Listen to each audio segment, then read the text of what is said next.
안녕하세요. 예, 저는 재활병원으로 옮겨서 아직도 재활을 받고 있습니다. 예, 아직은 목소리도 조금 발음도 좀 둔탁하고 또 글씨 쓰는 것도 조금 서툴고 타자 치는 것도 아직도 느리긴 하지만은 그래도 주님께서 주신 이 시간을 잘 즐기며 있습니다. 예. 아직 회복은 이루어지지 않았지만 회복이야 반드시 주님께서 이루어질 것이라 생각하고 그 시간 동안 성경을 잘 읽고 있습니다. 예. 오늘은 사도행전 볼 텐데요. 사도행전은 총 몇 장까지 있나요? 예, 총 28장까지 있죠. 그래서 이제 교회마다 보통 액치 29 이래가지고 총 29장까지 있다면서 29장은 우리가 쓴다면서 그 교회들이 또 그러고 있는 데이 있습니다. 29장을 교회들이 쓴다고 하고는 있는데 과연 그들이 스데반과 빌립과 베드로의 열정을 따라갈 수 있는지, 특히 바울의 열정을 따라갈 수 있는지는 미지수입니다. 12장까지는 예수님 승천 이야기, 또 베드로를 성령이 어떻게 이끄시나 하는 이야기, 또 스데반을 성령님이 이끄시는 이야기, 또 빌립 집사를 어떻게 성령님이 이끄시는가 한 이야기, 그리고 사도 바울의 회심 이야기로 가득 차 있습니다. 그리고 13장부터 맨 끝에까지 28장까지는 결국 바울의 전도 여행인데요. 바울의 전도 여행에는 1차 전도여행, 2차 전도여행, 3차 전도여행, 그리고 바울의 로마행 이야기로 구성이 되어 있습니다. 예. 이 중에 우리는 1차 바울 전도여행과 갈라디아서를 묶어서 한번 본 적이 있었고요. 이제 2차 전도여행을 보실 차례인데요. 2차 전도여행과 데살로니가 전서 후서를 합쳐서 같이 보도록 하겠습니다. 1차 전도여행 때부터 바울이 끊임없이 싸워왔던 것은 바로 이것이었죠. 믿음이냐, 행위냐. 믿음으로 구원이 되느냐, 행위로 구원이 되느냐. 더 정확하게는 믿음과 행위냐, 아니면 믿음뿐이냐. 무엇이 맞는가요? 믿음과 행위로 구원이 됩니까? 아니면 믿음으로만 구원이 됩니까? 우리가 복음에서 행위라고 하는 것은 구원받은 자의 감격, 구원받은 감동으로 인해서 자기도 모르게 나오는 행동, 그것을 우리가 행위라고 하죠. 또는 인과응보적인 세상의 논리가 전혀 적용이 되지 않는, 신명기적 사건이 전혀 적용이 되지 않는 그런 원리. 뭔가 인과응보의 원리가 적용이 그대로 되면 큰일 날 뻔했는데 그게 제대로 되지 않아서 우리가 구원이 되었구나. 이것에 대한 어떤 감동. 이것이 바로 우리가 행위를 하게 되는 이유죠. 그러니까 말하자면 우리가 같은 죄인을 구원해 주신 주님의 은혜가 너무 감사해서 나도 모르게 움직이고 있는 것, 그것이 바로 행위입니다. 그러니까 믿음 따로 구원 따로 행위 따로 이렇게 있는 것이 아니고 믿음을 통해 구원이 되고 구원의 감격에 따라 행위를 하게 되는 것이죠. 그러니까 결국 행위는 결과로서 따라오는 것이니까 행위는 결국 있긴 있네요. 그렇지만 그것이 구원의 조건은 아니라는 겁니다. 이신칭의 곧 믿음으로써 구원이 된다. 하나님을 믿기만 하면 그냥 구원을 주신다는 게 바로 하나님의 약속이세요. 특히 유대인들로서 크리스천이 된 사람들은 모세 율법에 준수를 하고 예수 그리스도를 믿어서 이 두 가지를 행위를 하고 또 믿어서 모두 구원을 받는다. 이런 구원의 조건을 내걸었어요. 그렇다면 모세율법을 가지고 있지 않은 이방인들은 도대체 어떻게 하자는 거예요? 이방인의 사도로서 부름을 받은 사도 바울은 도저히 이 다른 복음을 받아들일 수가 없는 겁니다. 다른 복음은 복음이 아니니까요. 그래서 오직 믿음으로, 오직 성령으로 거듭나게 된다는 것을 다시 한번 확인시켜 준 그런 편지가 바로 갈라디아서였습니다. 기억나시나요? 1차 전도여행이 끝나자마자 갈라디아서를 썼고 바울과 바나바는 잠시 예루살렘으로 회의를 하러 떠납니다. 예루살렘 공의회라는 건데요. 기독교 안에서 종교회의로서는 첫 번째로 있는 그런 회의입니다.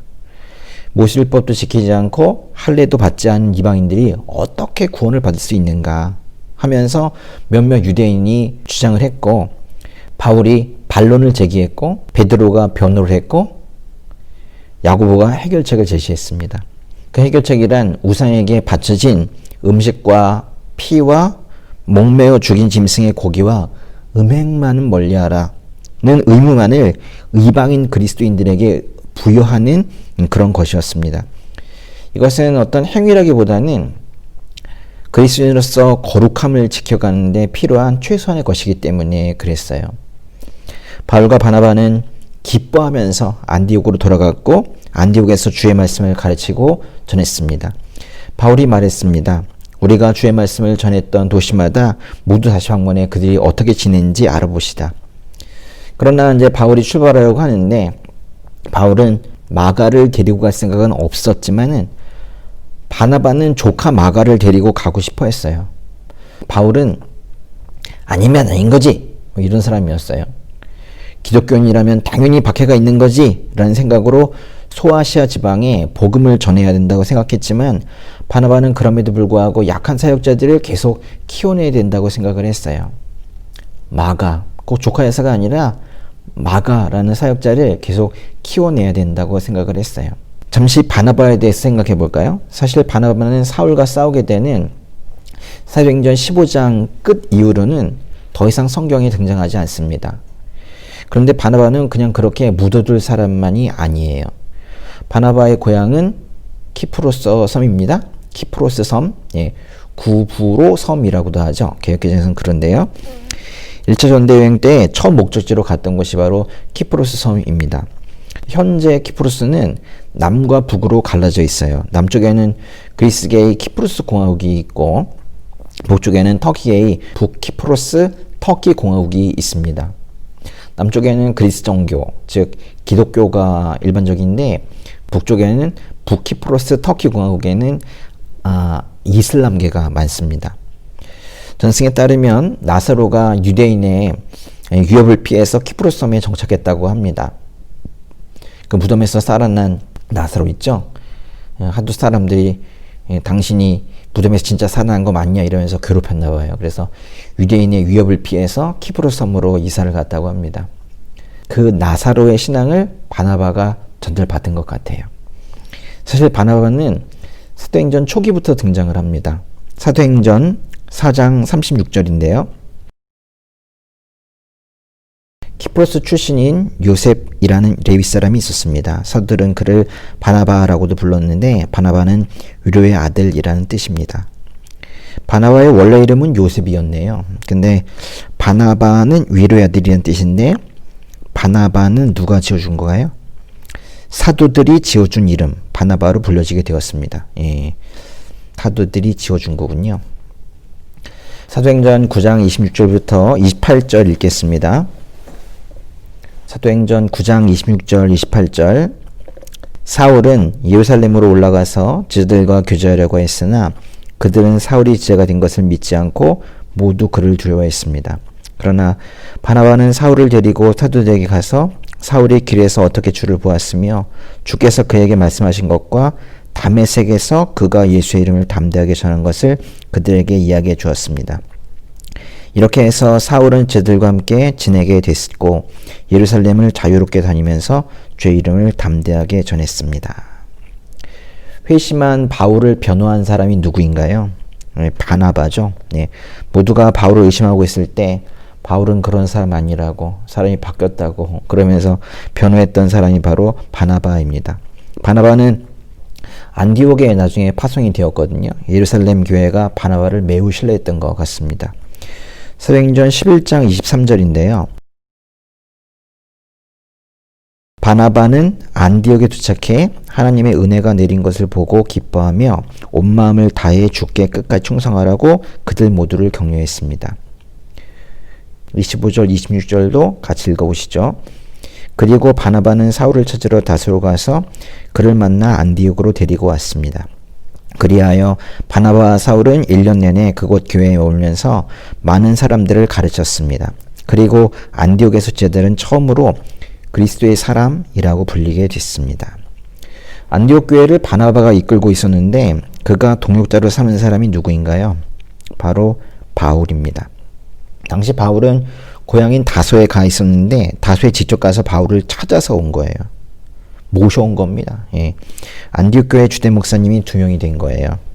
바나바, 바울 이렇게 둘. 예. 이때 이곳에서 많은 사람들에게 복음을 가르쳤고 예수를 따르게 된 사람들이 그리스도의 사람이라고 부르게 됐습니다. 물론 이때 그리스도인이라는 표현은 제3자들이 부르는 약간의 그리스도나 따르는 사람들 이 정도 표현이었지만 지금은 그 무엇보다도 더 명예로운 호칭이 되었습니다. 여러분 그리스도인이십니다. 저도 그리스도인입니다. 맞나요? 아멘. 이렇게 바나바는 사울을 세운 인물로서 성경에서 충성스러운 제2인자로 남게 되었습니다. 바나바가 없었다면, 바나바가 바울을 변호하지 않았다면, 바나바가 바울을 동역자 삼아 다소로 찾아가서 모셔오지 않았다면 바울은 아마 없을 것이고 우리에게 주어진 13권의 바울 서신도 없었을 것이고 어쩌면 우리는 기독교인이 되지 않았을지도 모릅니다.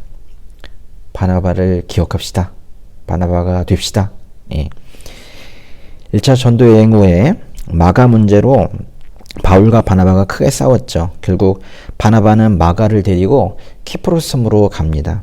이후 바나바는 성경에 나오지 않지만 디모데후서 4장 11절에 바울이 로마 감옥으로 마가를 데리고 오라고 하는 걸 보면 마가는 나중에 화해를 하고 마가를 또 사역 가운데 인정하기도 하는 그런 모습이 보입니다. 바울과 바나바는 말다툼 후에 바울은 북쪽으로 바나바는 남쪽으로 가고 말았는데요. 이미 말씀드렸듯이 더 이상 바나바는 나오지 않습니다. 팁을 하나 드리겠습니다. 2차 전도 여행 때에는 주어가 바울과 그 일행이거나 바울과 바나바예요. 근데 2차 전도 여행 때에는 바울과 그 일행이거나 바울과 신라예요. 그러니까 바울과 바나바가 나오면 1차 전도여행으로 보시면 되고 바울과 신라가 나오면 2차 전도여행으로 보시면 됩니다. 바울이 1차 전도여행 때 1차 때 마지막으로 찍은 종착점이 어디인가요? 어디로 갔다 그랬어요? 우리의 어디는 어딘가? 더베. 우리의 더베는 어디인가 그랬죠. 근데 2차 전도여행 때는 더베부터 찍고 시작합니다. 더베로 갔다가 더베를 지나서 루스드라에 가죠. 루스드라에 가서 디모데를 만납니다. 예. 그래서 이때부터 바울 팀이 바울, 신라, 디모데인 거예요. 데살로니가 전서 1장 1절 읽겠습니다. 바울과 실로아노와 디모데는 하나님 아버지와 주 예수 그리스도 안에 있는 데살로니가 사람의 교회에 편지를 씁니다. 은혜와 평강이 여러분에게 있기를 빕니다. 데살로니가 전서가 이렇게 시작이 됩니다. 바울은 바울과 실로아노와 디모데를 공동 발신자로 소개를 하고 있어요. 신라가 실로아노입니다. 데살로니가 전서가 이 세 사람의 이름을 공동 발신자로 소개하고 있는지 왜 그런지 아시겠어요? 예. 바울과 그 일행은 부르기아와 갈라디아 지방을 거쳐 무시아 지방 가까이 이르러 비두니아로 들어가려고 했습니다. 비두니아 저 북쪽까지 올라가려고 했는데 예수의 영이 허락하지 않았어요. 무시아를 지나서 드로아에서 환상을 하나 보죠. 우리 쪽으로 와주세요. 우리를 도와주세요. 도와주세요 하는 마게도니아 사람의 환상을 본 후 바울은 마케도니아로 떠날 준비를 합니다. 이것이 사도행전 16장 10절인데요. 이때부터 바울팀의 주어가 그들에서 우리로 바뀝니다. 바로 사도행전을 쓴 누가가 바울팀에 합류했다는 증거입니다. 그러니까 드로아 이후에는 즉 유럽 지역에 도착하면서부터는 바울팀이 누구누구인 것이죠. 바울, 실라, 디모데, 누가 그렇습니다. 바울팀은 드로아에서 배를 타고 사모드라게로 갔다가 네아폴리로 갔습니다. 그리고 곧이어 빌립보에 갑니다. 자수의 옷감을 파는 루디아라는 여인이 복음을 받아들이고 귀신 들린 한 여종에게서 귀신이 쫓겨갑니다. 그래서 결국 바울과 실라가 감옥에 갇히게 되죠. 네, 하나님의 은혜로 풀려나게 됩니다. 바울팀은 암비볼리와 아볼로니아를 거쳐 데살로니가에 이르렀습니다. 바울, 디모데, 실라는 새 안식일 동안, 즉 3주 동안이나 데살로니가 회당에서 복음을 전했고 많은 사람들이 하나님을 믿었습니다. 지금 사도행전 17장의 말씀을 해드리는 건데요. 대적하는 유대인들은 바울은 잡지 못하고 그 대신 그 데살로니가에 있는 몇몇 크리스찬들을 괴롭힙니다. 바로 야손과 몇몇 그리스도인들에게 모든 황제에 대한 소유들을 선동했다는 혐의를 씌워서 바울팀이 예정보다 일찍 데살로니가를 떠나게 그렇게 만들어 버립니다. 바울은 베레아, 아테네, 고린도를 거치며 여행 내내 데살로니가 걱정이었습니다. 데살로니가가 급히 거기를 떠나면서 계속 걱정이 되는 거예요. 그래서 몇 달 뒤에 디모데를 데살로니가에 보냈습니다. 디모데가 데살로니가에 관한 새 소식을 가지고 고린도로 돌아옵니다. 디모데로부터 데살로니가에 관한 소식을 듣고 데살로니가에 쓴 편지가 바로 데살로니가 전서와 후서입니다. 두 편지는 모두 주후 49년에서 51년 사이에 써졌을 겁니다. 고린도에서 데살로니가로 보낸 편지가 바로 데살로니가 전서 후서입니다.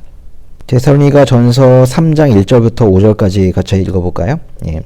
데살로니가 전서 3장 1절부터 5절. 그러므로 우리가 더 이상 참지 못하고 우리만 아테네에 남는 것을 좋게 여겨 우리 형제요 그리스도의 복음 안에서 하나님의 동역자인 디모데를 여러분에게 보냈습니다. 이는 여러분을 견고하게 하고 여러분의 믿음을 격려함으로 아무도 희환난 가운데서 요동하지 않게 하려는 것입니다. 여러분은 우리가 이런 일을 위해 세우심을 받은 것을 잘 압니다. 우리가 여러분과 함께 있을 때 우리가 환난 당할 것을 여러분에게 예고했는데 실제로 그렇게 됐고 여러분도 그것을 잘 알고 있습니다. 그러므로 나는 더 이상 참지 못해서 여러분의 믿음을 알아보려고 디모데를 보냈습니다. 이는 혹 시험하는 자가 여러분을 시험해서 우리의 노력을 헛수고로 만들지 못하게 하려는 것입니다. 이것 보세요. 디모데가 갔다 왔잖아요. 예. 바울이 직접 가려고 했지만 사탄이 방해해서 가지 못했다고 그랬습니다. 바울이 직접 가지 못한 것에 대해서 좀 미안한 마음도 있고 또 실망스러워할 것 같은 그런 느낌도 있어서 지금 이 말을 좀 더 길게 쓰고 있는 것 같아요. 디모데가 전한 소식은 대체적으로 좋은 소식이었습니다. 데살로니가 교인들의 믿음이 잘 자라고 있다는 소식이었어요. 데살로니가 교인들이 믿음 위에 잘 서 있다는 소식이었습니다. 그런데 디모데가 전한 소식은 좋은 소식만은 아니었어요. 교회의 일부 지체들이 죽었다는 거예요. 교인들이 죽었다는 거예요. 죽은 것이 뭐가 문제인가? 예수님이 오기 전에 죽었다는 거예요. 데살로니가 전서 4장 13절 형제들이여 이제 우리는 여러분이 잠든 사람들에 대해 알지 못하기를 원하지 않습니다. 이는 여러분이 소망이 없는 다른 사람들처럼 슬퍼하지 않게 하려는 것입니다. 이 사람들이 왜 빨리 죽어서 소망이 없게 되었나요? 예수님이 오시기 전에 죽은 사람들은 구원을 어떻게 받는가 이것에 대한 의문이 생긴 거예요. 사람들이 궁금해하고 침울했던 것은 그것 때문이었습니다. 예수님이 빨리 올 줄 알았나 봐요. 바울은 죽은 사람과 산 사람 모두 재림 때 구원받도록 예정되어 있다라는 점을 재확인시켜 주어야 했습니다. 데살로니가 전서의 주제는 바로 이렇게 예수님의 재림입니다. 데살로니가 전서가 총 5장, 후서가 총 3장인데 매 장마다 재림, 예수님이 다시 오심을 언급하고 있어요. 예수님이 장차 오실 때 그리스도 안에서 죽은 자들은 보라하여 산자들과 함께 끌어올려져 공중에서 주님을 영접할 것이며 성도로서 재림에 참여하도록 예정된 이들은 거룩하고 흠이 없어야 된다는 점을 편지는 밝히고 있습니다.